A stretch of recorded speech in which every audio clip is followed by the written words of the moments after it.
You didn't find the place. It found you. The movie Midsommar. Midsommar doesn't trap you with fear. It traps you with relief. What makes this devastating is recognition. You arrived broken, grieving, isolated. And the community saw that.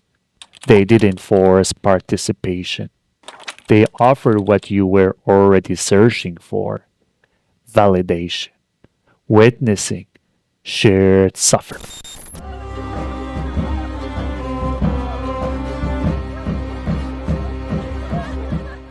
The horror here is seduction mistaken for healing. You watch atrocities unfold in daylight, and you stop recoiling. Not because the acts change, but because your framework for understanding them does. The community cries with you, mirrors your pain, makes you feel seen in ways you haven't felt in years.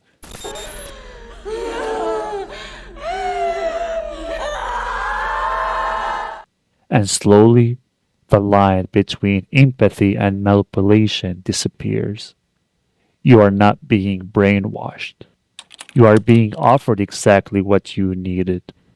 And that's more dangerous than any threat.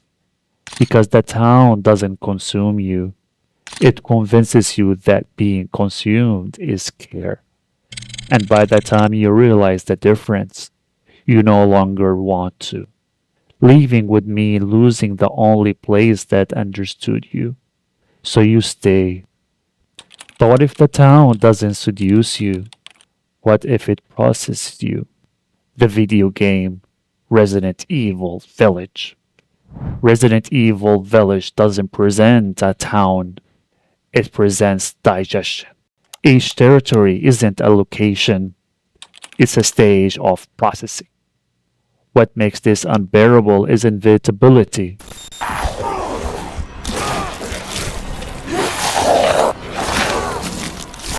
The village doesn't care who you are, only what you can become. Resource, material, fuel.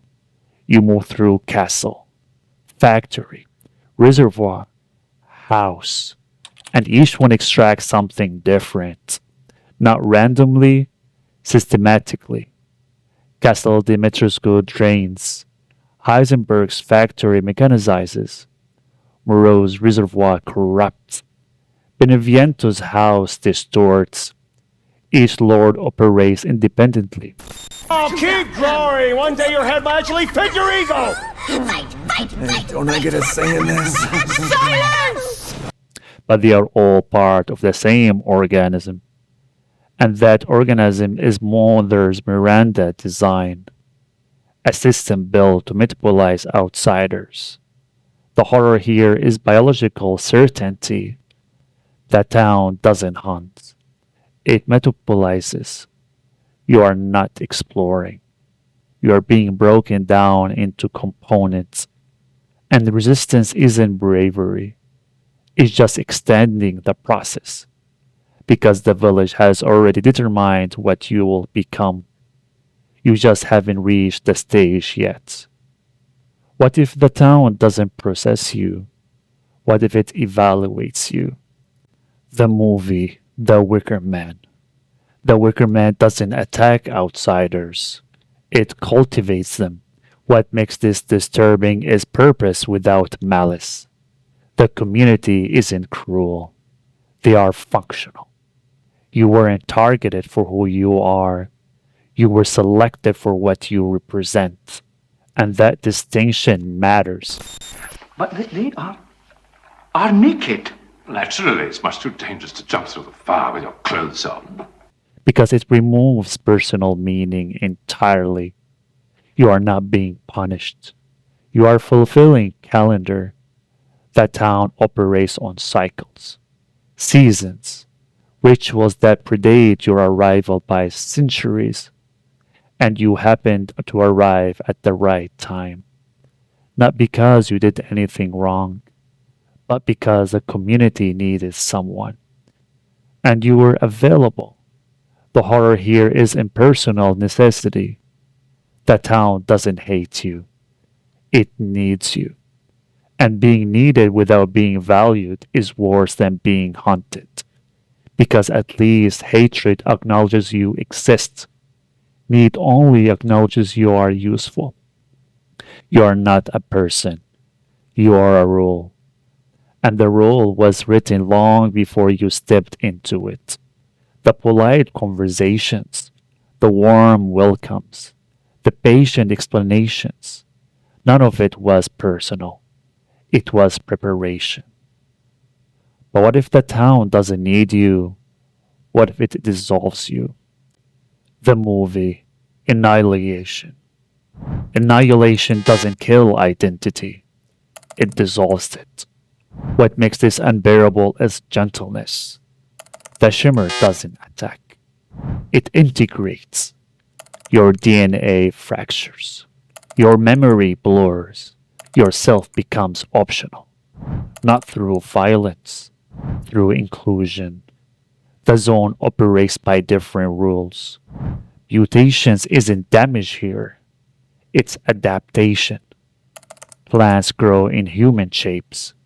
Animals share features across species. Don't react.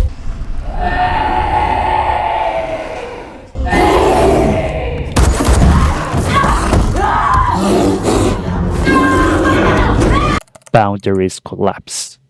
And you're not immune. The horror here is absorption without awareness. You don't realize you are changing because the thing doing the changing becomes you. Your cells start reflecting the environment. Your thoughts blur with the landscape. Your identity fragments across multiple forms.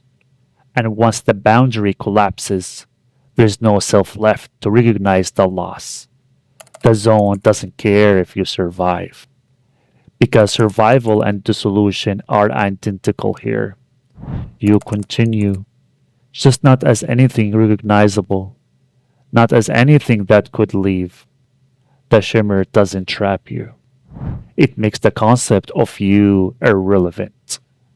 But what if the town doesn't exist? What if you manifest it? The movie, In the Mouth of Madness. In the Mouth of Madness doesn't reveal a place, it reveals dependency. The town exists because people believe it does. And once enough belief accumulates, fiction becomes geography. Hobbs End, right in the middle of New England. So you're saying the man went someplace fictional? No. It's a real place in a real state. New Hampshire, to be. What makes this terrifying is complicity. You didn't stumble into horror. You authored it, not intentionally, but through consumption, through engagement, through refusal to look away. Sutter Kane's novels describe a town that shouldn't exist, but millions of readers imagine it, visualize it, spend time in it mentally, and that collective imagination gives it substance. Stiles, you're fantastic. You found it. The horror here is collective manifestation. The town isn't hunting you. It's responding to the attention you gave it. Every reader who pictures hopes and contributed. Every person who engaged with the fiction strengthened it. And when enough minds hold the same image, reality adjusts. We are not living in a Sutter Kane story. This is not reality. The town doesn't need to convince you to exist. It exists because you already believed. And the more you try to disprove it, the more real it becomes. Because denial is still acknowledgement. And acknowledgement is sustenance. You cannot believe your way out. Because you are standing in the result of belief. But what if the town doesn't need belief? What if it needs guilt? The upcoming movie, Return to Silent Hell. Return to Silent Hill, releasing January 23rd, doesn't trap you. It calls you. What makes this concept devastating is desire. The town doesn't hunt randomly. It waits for frequency, for someone carrying guilt they cannot metabolize. Something's happened here. Something really, really bad. For unfinished judgments. And when that frequency gets close enough, the town activates. Not as punishment, as invitation. Because on some level you want this. You want the guilt externalized. You want something you can fight instead of carry. Silent Hill doesn't drag people back. People return, not because they are forced, but because living with unexamined guilt felt worse than facing constructed judgment. The town offers confrontation, and confrontation feels like resolution, even when it isn't.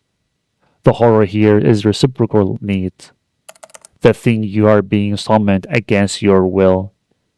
But that truth is darker. You answered, because some part of you wanted to. Everyone got sick in Silent Hill. You really never heard about any of this?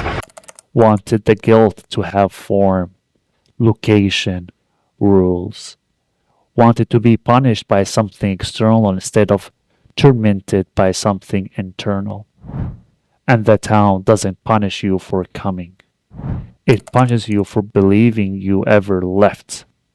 Because Silent Hill doesn't exist in geography. It exists in psychology. And you cannot leave a place that lives in your mind. Which of these do you think is more terrifying? A town that haunts you, or one that waits for you to choose it?